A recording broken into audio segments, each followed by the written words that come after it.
Un foso de estatuas rotas, rostros cortados, nombres borrados. Lo que los arqueólogos encontraron en Der el-Bahari no fue un daño accidental. Fue un intento deliberado de borrar a un gobernante de la historia. Y el objetivo de esa eliminación fue Hatshepsut. Ella trajo a Egipto estabilidad, riqueza y proyectos de construcción masivos. Era un volcán de ideas. Riqueza y proyectos de construcción masivos. Era un volcán de ideas. Tenemos que excavar para saber más sobre sus planes, sobre ella misma, su dinastía. Entonces, ¿por qué alguien intentó borrarla? ¿Era ella una faraona legítima o una gobernante que reclamó un trono que el sistema no estaba diseñado para permitirle ocupar? A medida que seguimos las evidencias, emerge una historia más clara y mucho más complicada. Descubramos qué realmente sucedió cuando Hatshepsut reclamó el trono del faraón y Egipto intentó borrarla. Un nombre borrado. El pozo en Deir el-Bahari contenía fragmentos que pesan más que piedra rota. Las estatuas en su interior no fueron dañadas por el tiempo. Sus rostros fueron tallados y eliminados, las cobras reales retiradas y los nombres cincelados con manos firmes. Este tipo de trabajo suele indicar una decisión tomada mucho después de la muerte de un faraón. Plantea la primera pregunta de esta investigación. ¿Reclamó Hatshepsut el trono de Egipto? ¿Y por qué fue ella la faraona que Egipto intentó borrar? Borrar un nombre en el antiguo Egipto no era simbólico. Estaba destinado a eliminar a una persona de la memoria y del más allá. Debido a que este paso tenía un significado grave, los funcionarios lo usaban con cautela, y al observar el daño focalizado en los monumentos de Hatshepsut, la evidencia sugiere una acción deliberada, una con propósito detrás. Lo que hace la situación aún más desconcertante es el registro de Hatshepsut. Ella expandió el comercio, fortaleció los recursos de los templos y mantuvo a Egipto estable durante años. Sus proyectos de construcción moldearon el paisaje tebano y su administración no dejó señales de declive. Un reinado tan consistente no suele llevar a una eliminación póstuma. Entonces, ¿por qué la borraron? Para responder eso, tenemos que mirar el momento en que accedió al poder. Después de que su esposo, el faraón Tutmosis II, muriera, el único heredero al trono era su hijo de 2 años, Tutmosis III, un niño demasiado joven para gobernar.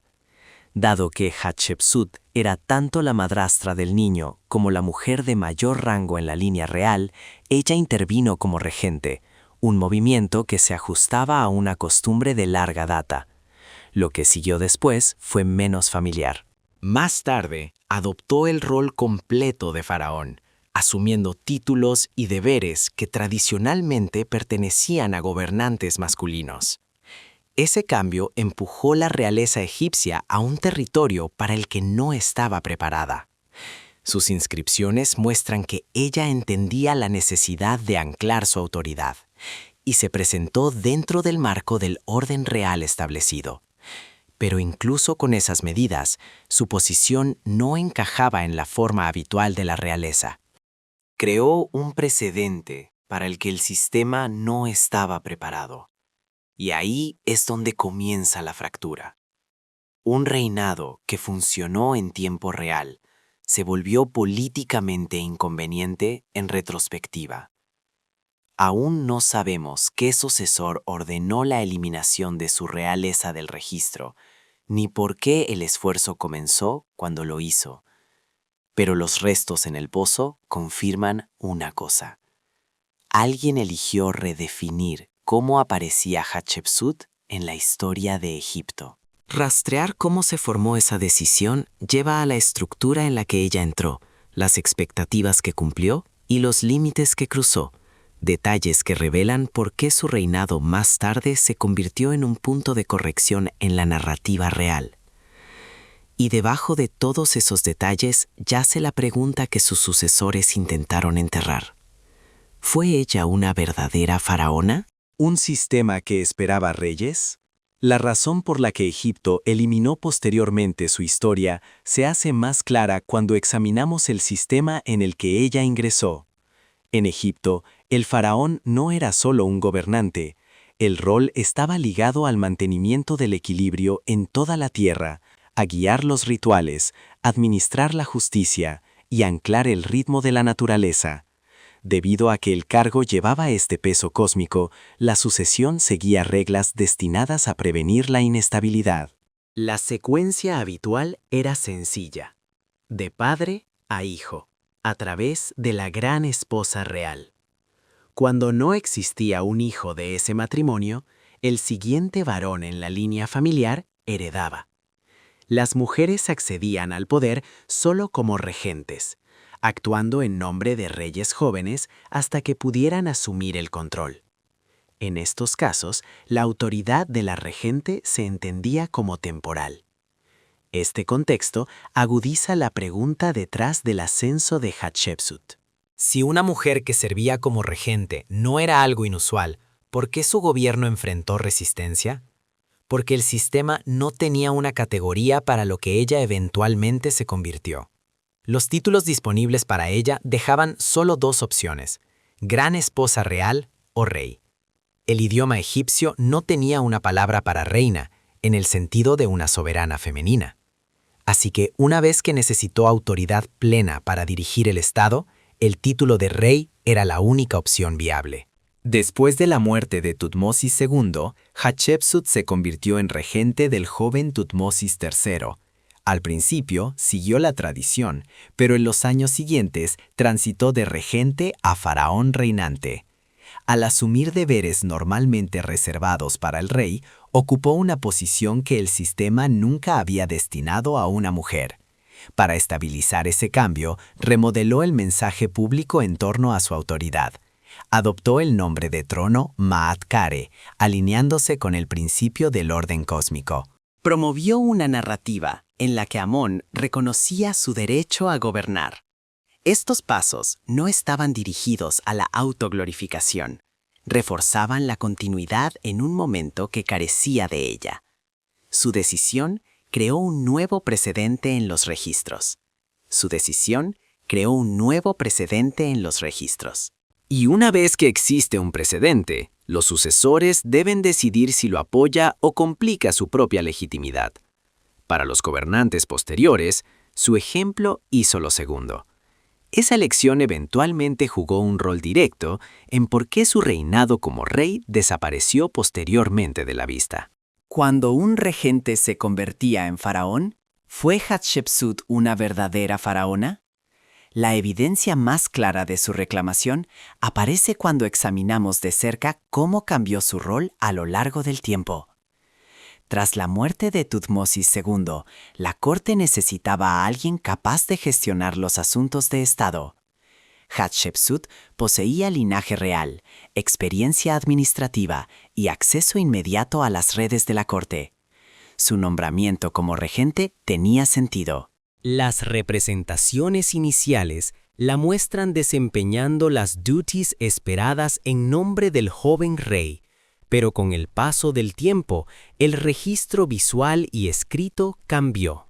Hatshepsut comenzó a aparecer en escenas reservadas para los faraones, luciendo coronas, dirigiendo rituales y portando regalia que simbolizaban la autoridad plena. Estos no eran meros adornos decorativos, sino que marcaban el momento en que dejó de funcionar como sustituta y empezó a actuar como rey. Este cambio a menudo genera debates sobre sus intenciones, pero el contexto circundante apunta a la practicidad más que a la ambición personal. Egipto había utilizado corregencias anteriormente para guiar a herederos jóvenes, generalmente emparejando a un rey mayor con un sucesor más joven. La situación de Hatshepsut reflejaba este modelo, salvo por un detalle diferenciador: la pareja senior era una mujer. Sus inscripciones ofrecían explicaciones que reforzaban la continuidad.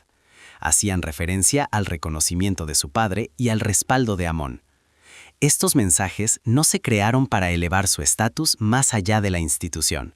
Funcionaban como un andamiaje legal, sosteniendo una estructura que el sistema no estaba diseñado para manejar, y ayudando al Estado a absorber una configuración inusual sin parecer inestable. Su aparición en la forma corporal de un rey masculino seguía una lógica similar. La realeza egipcia dependía de una imaginería fija, y ella la adoptó para cumplir con esa expectativa. Las inscripciones continuaron utilizando gramática femenina, mostrando que no intentaba disfrazar su identidad. Se estaba adaptando al cargo, no al revés. Otro punto importante surge al examinar el registro. No bloqueó a Tutmosis III, preservó sus títulos, lo involucró en su entrenamiento y aseguró que tuviera experiencia militar. Su coexistencia muestra una gobernanza coordinada, pero su largo y estable reinado introdujo una complicación que perduró más allá de su vida. Al demostrar que una mujer podía gobernar efectivamente sin romper el sistema, amplió la definición de la realeza, y eso representó un problema político para quienes la sucedieron. Esa preocupación moldeó las ediciones que hicieron a su memoria. ¿Cómo se construyó su poder? Una vez que Hatshepsut se presentó abiertamente como faraón, tuvo que demostrar que su gobierno se ajustaba a las expectativas que configuraban la realeza egipcia. Un faraón no era solo el jefe de gobierno. La posición anclaba el orden religioso, la estabilidad económica y la conexión entre los dioses y el pueblo. Para cumplir con esas expectativas, recurrió a las herramientas que utilizaba todo gobernante: monumentos, presentes rituales y un registro público tallado en piedra. Su estrategia no fue improvisada, sino de alineación. Cada decisión reforzaba el mensaje de que su gobierno funcionaba exactamente como el sistema lo pretendía. Sus obeliscos en Karnak lo muestran con claridad. Cada uno fue tallado a partir de un bloque masivo de granito, transportado a lo largo del Nilo y erigido junto al templo dedicado a Amón. Su tamaño por sí solo los convertían en declaraciones a largo plazo.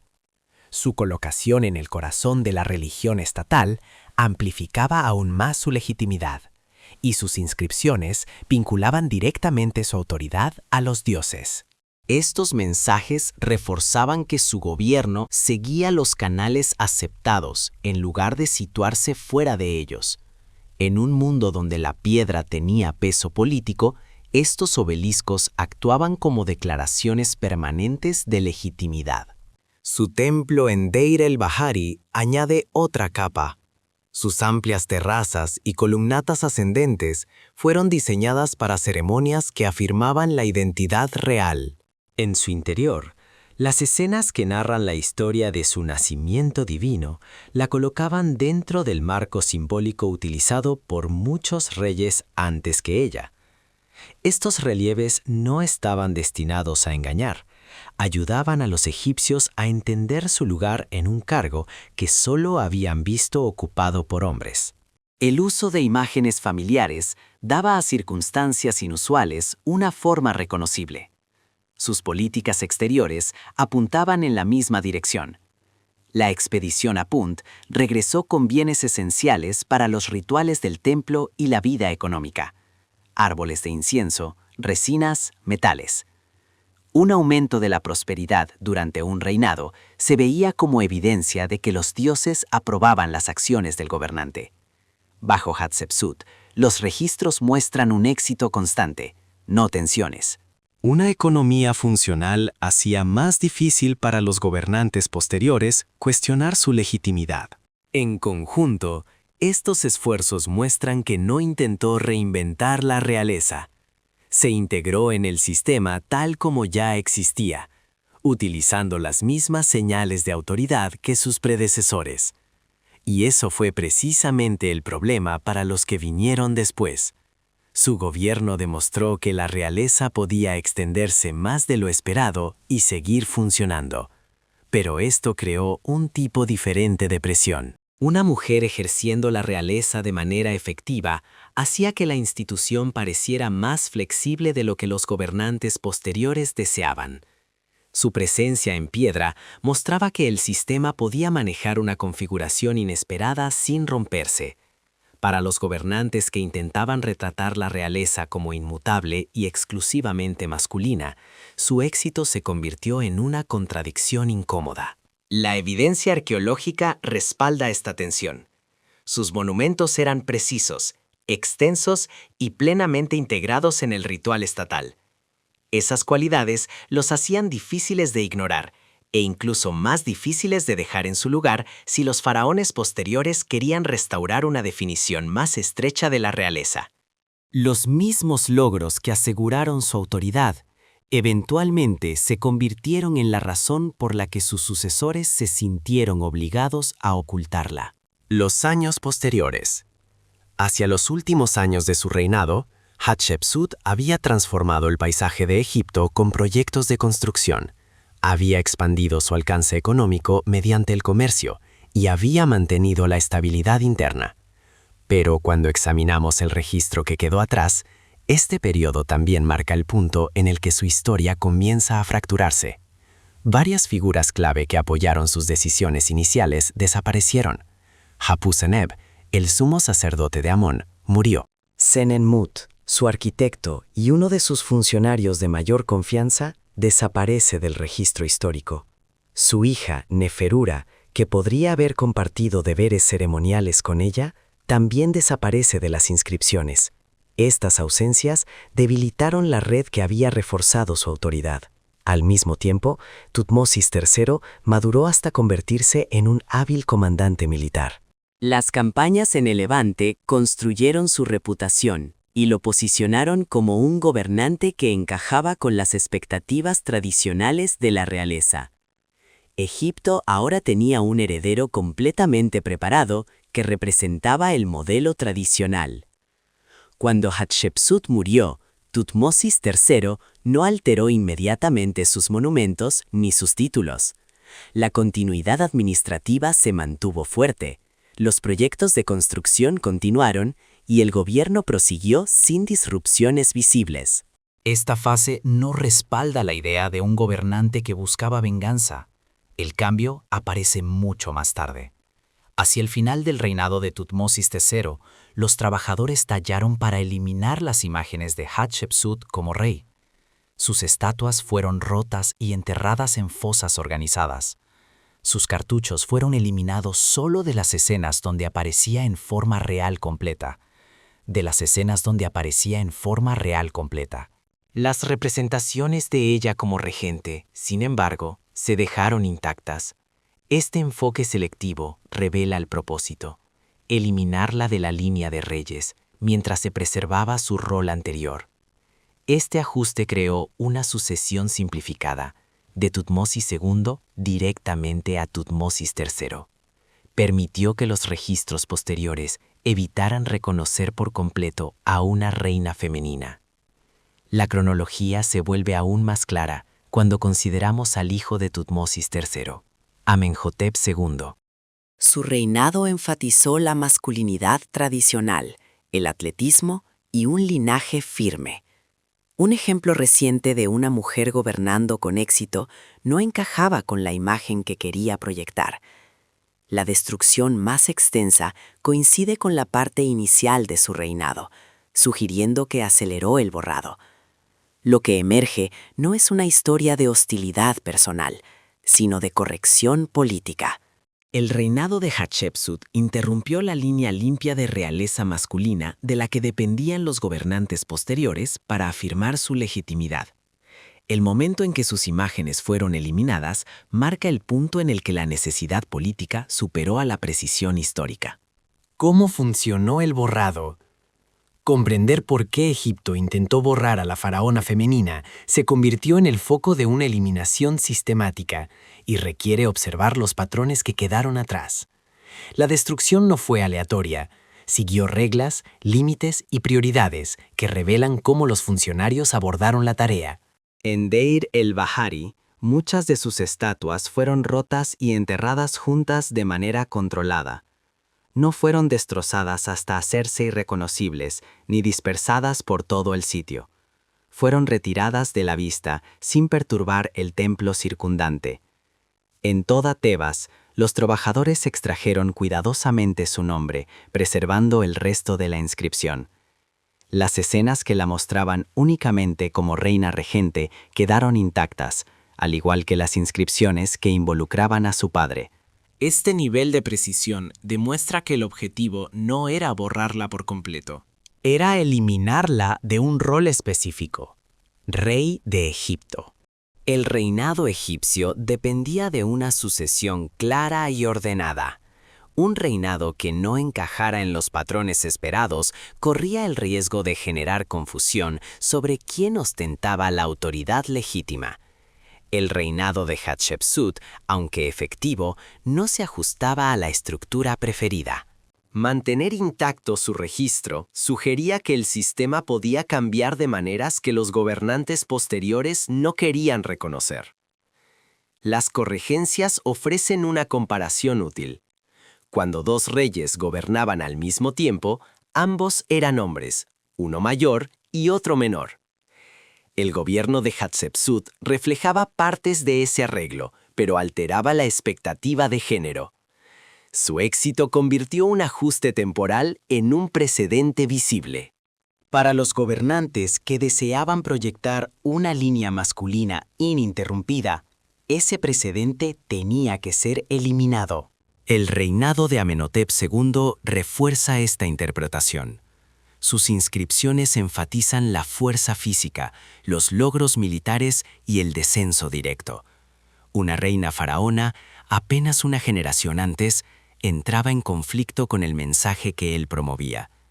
Los patrones de daño, especialmente la eliminación selectiva de la imaginería real, coinciden con el periodo en que él se habría beneficiado de reconfigurar el registro histórico.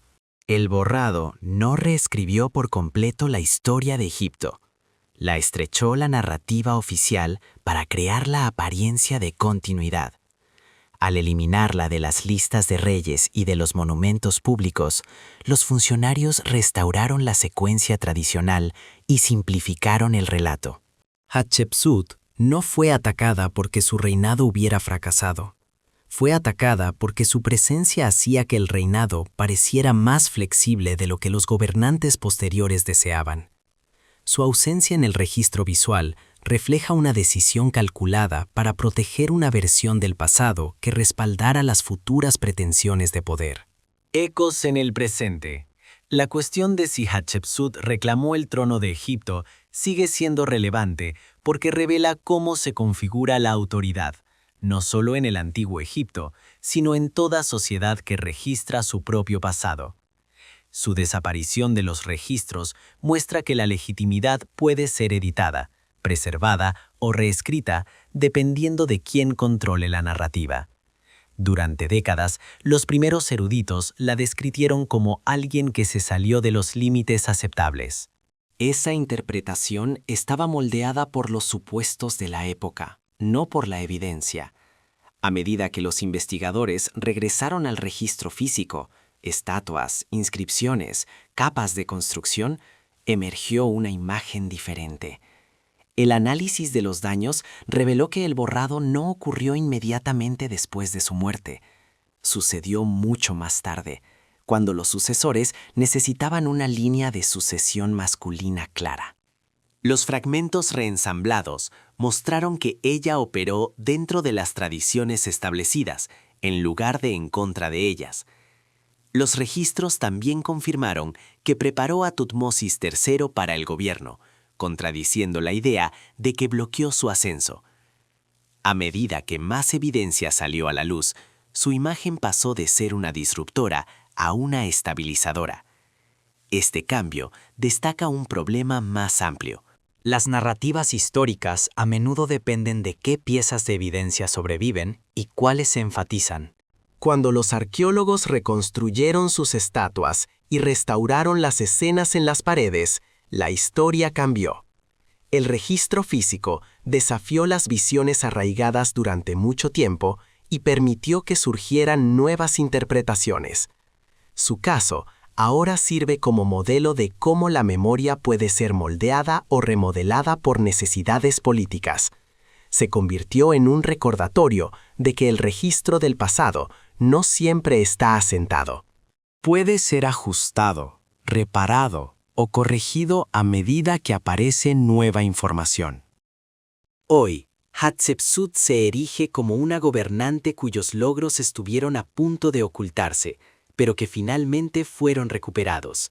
Su reinstauración no provino de leyendas o rumores, provino de un examen cuidadoso de la evidencia física. Su historia continúa resonando porque plantea una pregunta que se aplica mucho más allá del antiguo Egipto. Cuando una sociedad decide qué recordar, qué dejar fuera y por qué. Nuevas perspectivas que refinaron la historia. Los descubrimientos recientes continúan afinando la historia del faraón que Egipto intentó borrar, proporcionándonos evidencia más clara sobre si Hatshepsut reclamó el trono de Egipto como un movimiento legítimo o como una respuesta necesaria a la crisis. Un cambio importante provino del estudio de una momia conocida como KV60A. Las tomografías computarizadas y las comparaciones dentales vincularon un molar suelto encontrado en una caja con el nombre de Hatshepsut a la momia de esta momia. El encaje no fue dramático, pero fue lo suficientemente preciso como para respaldar la identificación. Las tomografías revelaron signos de diabetes, artritis y posible cáncer óseo, probablemente empeorado por los ungüentos que ella utilizaba. Estos hallazgos descartaron teorías más antiguas que sugerían envenenamiento o asesinato político. Mientras tanto, el escaneo de su templo en Deir el-Bahari ha revelado patrones de construcción demasiado consistentes para ser improvisados. La alineación de las paredes, la repetición de motivos y la colocación de los relieves apuntan a un gobernante con planes a largo plazo y un apoyo administrativo confiable. Nada en la estructura sugiere inestabilidad o decisiones apresuradas. Los estudios sobre daños agregaron otra capa clave. Al mapear la profundidad y la dirección de las marcas de cincel en múltiples sitios, los investigadores rastrearon la destrucción más concentrada hasta los primeros años de Amenhotep II. Su identidad política dependía de presentar una línea continua de gobernantes masculinos. Una reina exitosa, justo antes de su tiempo, entraba en conflicto con ese mensaje. Estos hallazgos refuerzan la misma conclusión. Su gobierno operó dentro de las herramientas que el sistema ya utilizaba para la legitimidad, y su posterior borrado fue un ajuste deliberado del registro. Cada nuevo fragmento de datos reduce el espacio donde alguna vez se sostenían las suposiciones antiguas. Cuanto más se prueba la evidencia, más clara se vuelve su reinado, y más claros aparecen los motivos detrás de su eliminación. Lo que significaba su reclamación. Con las evidencias a la vista, la pregunta de si Hatshepsut reclamó el trono de Egipto puede responderse en términos prácticos. Sí lo reclamó, pero lo hizo porque el sistema no tenía otra opción clara. El heredero era un niño y su madre no podía gobernar. Egipto necesitaba un adulto con linaje reconocido y autoridad probada. Hatshepsut era la única figura que cumplía ambos requisitos. Su asunción del reinado no fue un intento audaz de reescribir la tradición, sino una medida estabilizadora en un momento vulnerable. Su narrativa de nacimiento divino funcionó como una explicación estructural, no como una jactancia personal. Los gobernantes egipcios a menudo usaban historias simbólicas de origen para definir su lugar en el orden cósmico. Ella aplicó el mismo enfoque para justificar una situación que de otro modo carecía de un precedente claro. Su imaginería masculina cumplía un propósito similar. El lenguaje visual del reinado estaba fijado, por lo que lo adoptó para cumplir con las expectativas asociadas al rol. El posterior borrado de su reinado revela la tensión que dejó su gobierno. Demostró que el sistema podía estirarse más allá de sus límites habituales. Los gobernantes posteriores eligieron eliminar esa demostración del registro oficial. Su posición terminó situándose entre categorías: legítima porque el Estado funcionó bajo su gobierno; no convencional porque el sistema nunca había delineado un camino para que una mujer sirviera como faraón. La corrección hecha por sus sucesores no fue un juicio sobre su capacidad. Fue un intento de restaurar una secuencia simple y centrada en los hombres de gobernantes. Su nombre fue eliminado no porque pusiera en peligro a Egipto, sino porque su ejemplo hacía que el reinado pareciera más adaptable de lo que algunos estaban dispuestos a admitir. El camino de Hatshepsut, desde regente hasta faraón reinante, desde monarca celebrada hasta figura casi borrada, ofrece una ventana clara sobre cómo las sociedades eligen qué preservar y qué dejar de lado. Volver a la pregunta de si Hatshepsut reclamó el trono de Egipto revela cuán estrechamente están vinculadas las necesidades políticas y la memoria histórica. Su reinado trajo estabilidad, riqueza y una ola de construcciones aún visible hoy en día. Ola de construcciones aún visible hoy en día. Sin embargo, sus sucesores remodelaron su legado para ajustarlo a una definición más estrecha del reinado. Esto muestra que lo que sobrevive en el registro histórico no siempre refleja lo que realmente ocurrió. Refleja lo que los gobernantes posteriores necesitaban que el pasado pareciera. La arqueología moderna revirtió parte de ese proceso. Estatuas reensambladas, inscripciones restauradas y estudios científicos descubrieron a una gobernante que había sido deliberadamente minimizada porque simplemente era del género equivocado. Cada fragmento físico añadió contexto hasta que su historia reapareció con claridad. Su presencia restaurada destaca una verdad universal. El pasado es moldeado no solo por quienes lo vivieron, sino por quienes lo interpretan después. Las evidencias pueden ser alteradas, eliminadas o redescubiertas. Cuando se examinan con cuidado, pueden derrocar suposiciones que alguna vez parecieron ciertas. Hoy en día, Hatshepsut se erige nuevamente como una de las líderes más efectivas de Egipto. Su historia muestra el valor de volver a las evidencias originales en lugar de depender de interpretaciones heredadas. También ilustra cuán fácilmente la memoria puede oscilar entre el reconocimiento y el olvido. Su viaje desde el borrado hasta la recuperación demuestra cómo las evidencias pueden corregir el registro y cómo un reinado casi expulsado de la vista puede reclamar su lugar una vez que las piezas se colocan correctamente de nuevo. Si fueras el gobernante que heredó el trono de Hatshepsut, ¿habrías preservado su memoria o la habrías borrado? Comparte tus pensamientos en los comentarios. Gracias por ver este video con nosotros y nos vemos en el próximo.